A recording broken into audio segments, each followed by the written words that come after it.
What's up, everybody? It's your favorite sniper rifles, favorite nerd, and today we are looking at King of the Sniper by NBK. This is on loan to me from Lance. Excuse that you can see outside of the little space here, but this thing is bloody huge, so to speak. There's nothing that really makes sense for a size comparison, so I'm just going to use my... So he comes in at about 20 inches. Which is whatever centimeters for those that don't live in America. You can go to Google Mac. Google will sort you out. Anyway, like I said, this is on loan to me from Lance. It's extremely bizarre, but we are going to take a look at it for better or worse. But in order to do so, we need to start with accessories.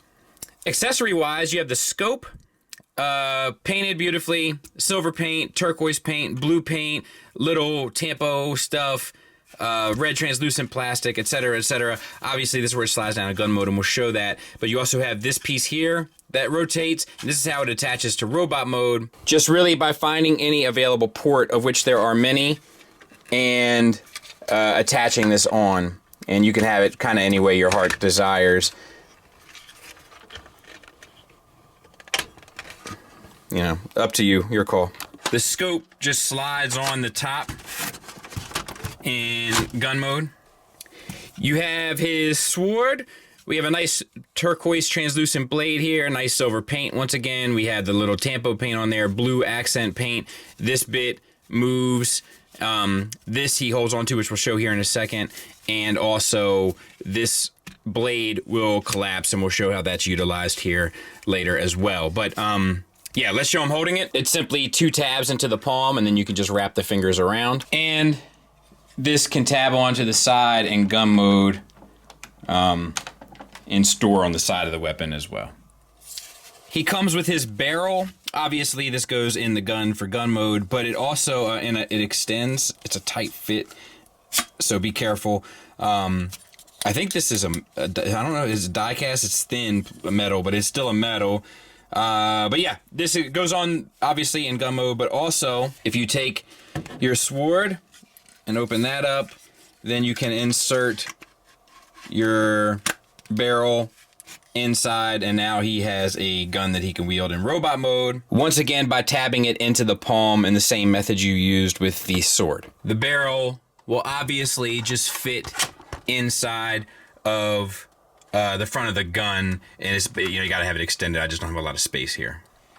You have his backpack. It's decoed beautifully, as is most things on this figure, to be fair. We have the silver paint, turquoise paint, blue paint. We have these moving pieces on the side. That makes it look like the Ghostbusters ghost detector thing. And then it actually is in 2 pieces. Pay attention to these 2 sockets right there. They are for these 2 ball pegs. And you just clip them on.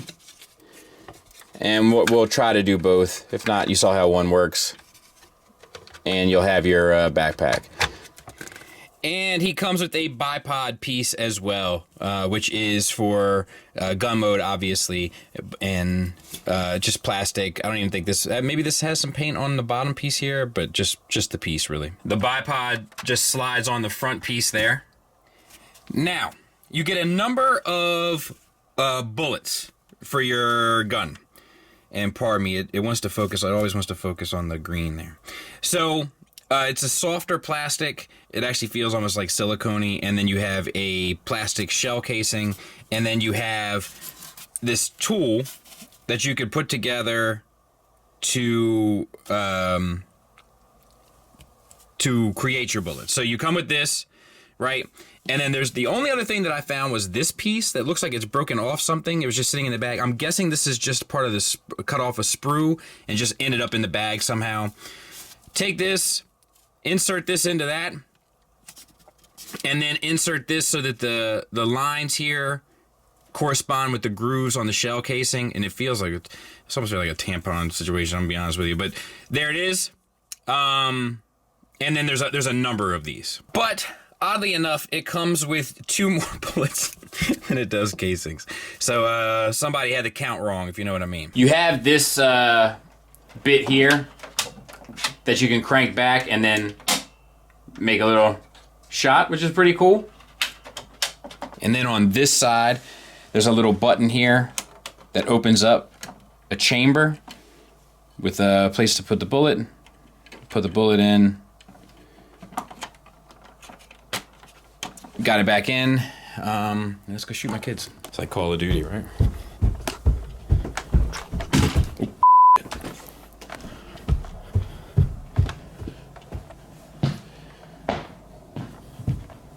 Baby?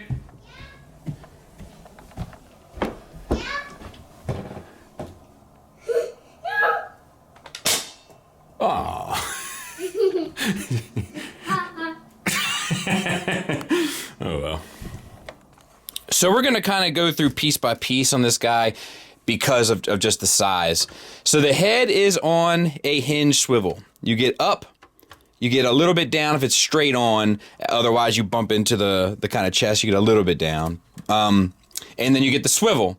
The face is painted silver. We have red translucent on the eyes, and then we have a metallic red on the crest. And I'll tell you, this guy is painted beautifully. Surprisingly, but it is the case. We'll move on to the shoulders. The shoulders are on a hinge at the base of the shoulder inside of the chest, and then a separate universal joint housed at the shoulder. Using both, you can get the arm up past 90 degrees, and you can get it around, and it's ratcheted at both ends. You also get a double jointed elbow that gets you the full run, along with a bicep swivel right above the second joint of the elbow, but that'll work okay. Once again, the arms are painted, and we have nice, let me bring that down a taste, Tampo paint along there. Berserker is written on there in this turquoise with the black symbols. Then we have some more translucent plastic down here at the forearms, along with this gunmetal silver that's on there, and then this light blue paint. The hands, wrist swivel, they also hinge outward. The fingers, as you can see, are on ball pegs and then come out to a secondary and tertiary hinge. And then the thumb is on a ball peg that comes out to a secondary and tertiary hinge. So fully articulated, and it's the same on the other side. Now we'll back out a little bit. Look at the chest. There is no waist swivel. Correction. There is a waist swivel. It's just ungodly tight. The turquoise is painted warrior, all the Tampo paint, silver paint, metallic yellows, metallic blues, translucent plastics, etc., etc. No shortage of deco on this guy. Now, hips.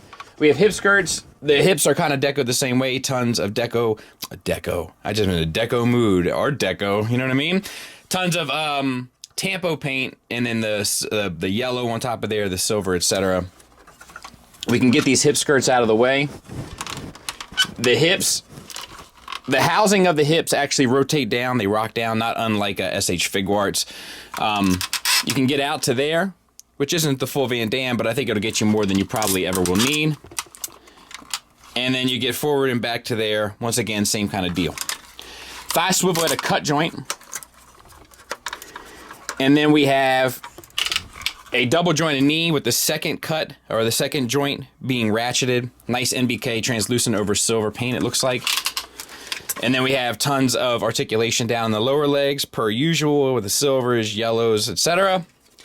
And then for the feet, we have we have a toe tilt up, we have an ankle tilt down, and we have a rocker with tons of deco. And there he is from the back, you know, with no accoutrement, so to speak. So, you know, look, man, it's painted really well, and it's actually built fairly well.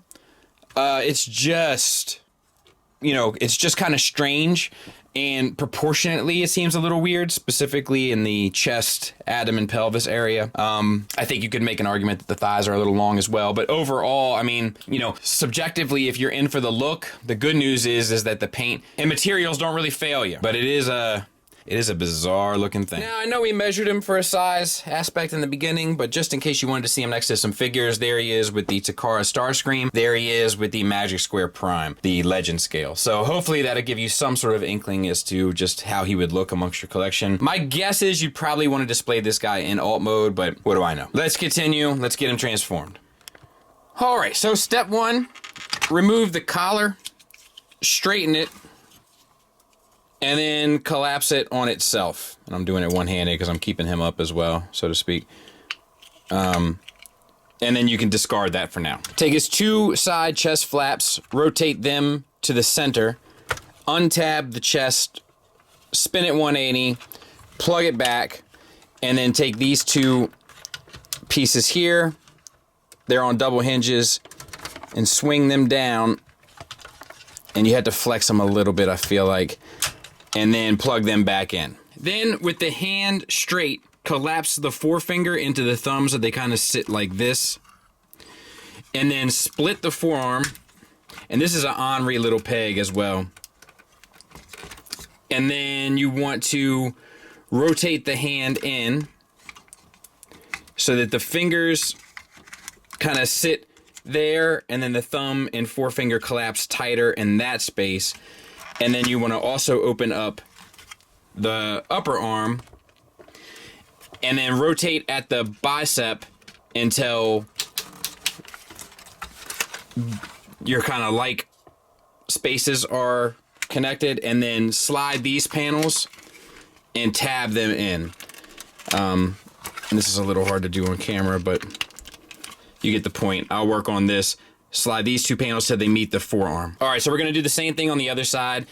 We're gonna open this up, tuck the hand in,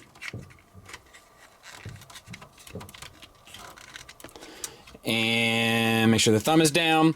Open up the shoulder, make sure that they're aligned. Slide our panels.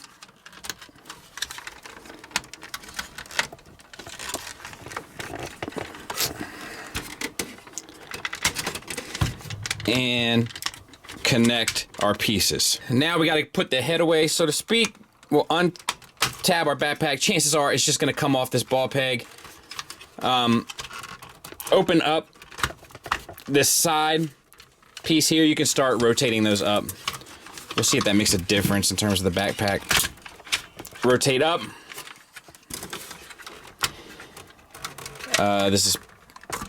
There we go. We're gonna just move these side pieces out.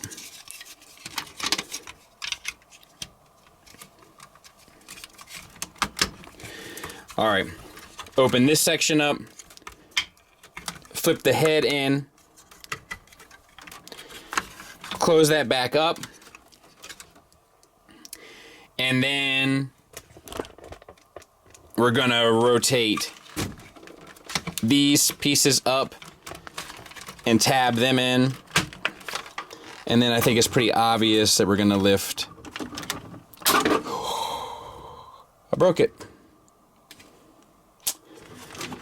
So that sucks. But there we go. Be careful there. Not my ear. There. We'll just tab that in. We're gonna flip this. One thing we had to do, you'll notice that one piece has this like nose piece there. So you're gonna flip that out. And I'll work on collapsing these 2 pieces together.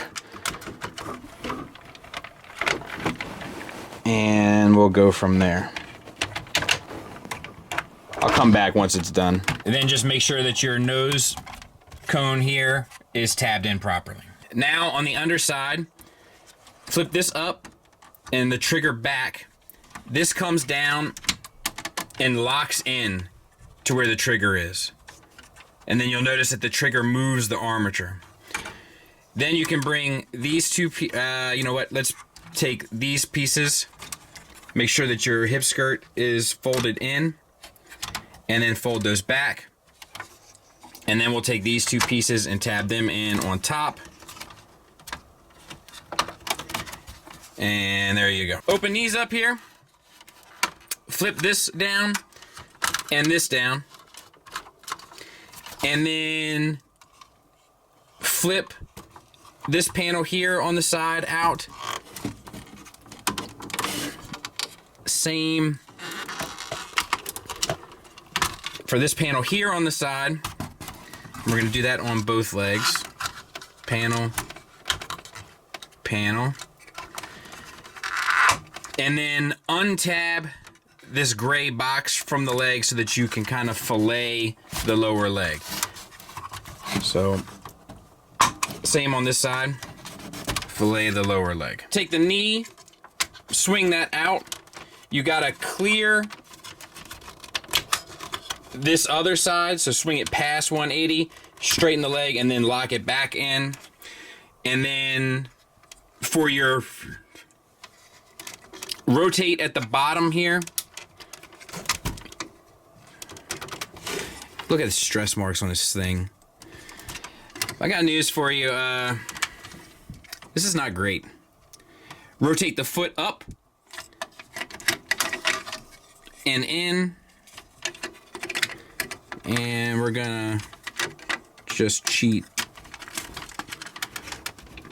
and tab that back in the best we can. Now, on the other side here, we're gonna lower this, swing this out, and extend it. And then spin it so that it all kind of lines up as we rotate it back. So very similar on this leg. Spin in, spin out,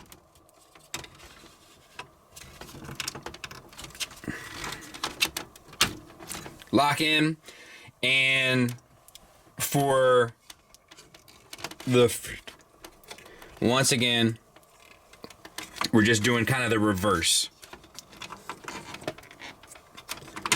Then on the opposite side, there's a panel below this gray one. Flip that down.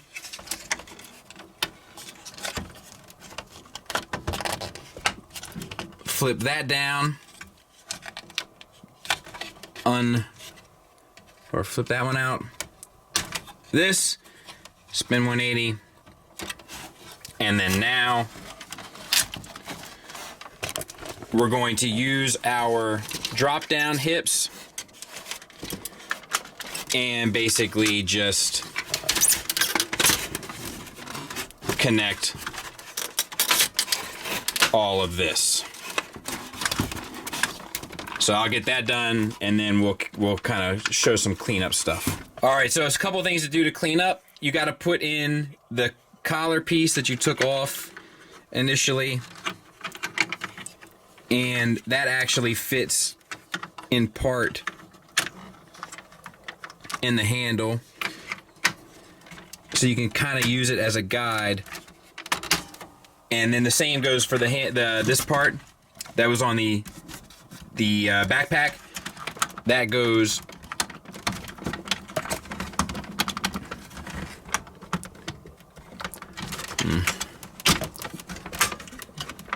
below there also, so it all kind of interlocks. A little bit of a pain to do.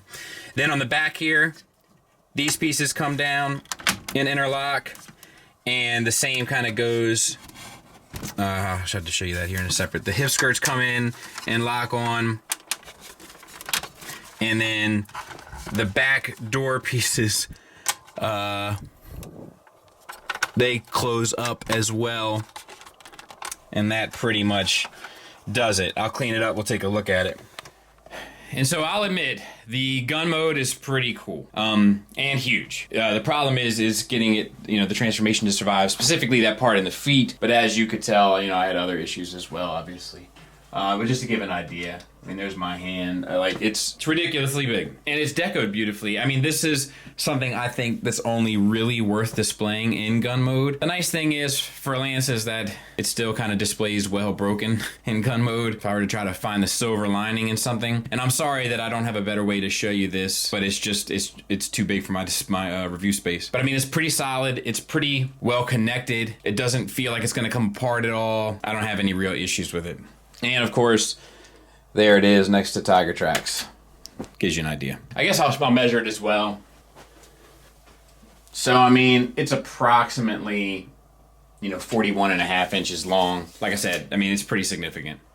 So final thoughts wise, let's start with the negatives. And I mean, the most glaring negative is that it didn't survive transformation, right? It's just not made of super stern stuff, as it were. And as a result, when faced with a little bit of tension, it snapped. And I got news for you. The ankle housings are getting ready to snap as well. While we're on the topic of the ankles, they do a poor job of supporting all of the weight that's held in the upper body, which is significant. And on top of that, there's a few build issues along the way. For instance, with the waist swivel being far too tight, as well as super weak wrists as well. In fact, as you can see, he has a hard time supporting the weight of his sword. And if I was going to be hypercritical, I would also say that it doesn't really pack much of a punch in regards to firing the little bullets. As we proved in the hallway, I had the strict intention of putting one in center mass of my 5-year-old, but she dodged that bullet, so to speak. So it would have been nice to have a little bit more strength behind that as well. I mean, and then if I was gonna be just like, you know, addressing the elephant in the room, the robot looks dumb, right? I mean, we all agree? Or does somebody think it looks cool? It's a really dumb looking robot. But it makes a really cool looking sniper rifle, right? But it's a really, really dumb looking robot.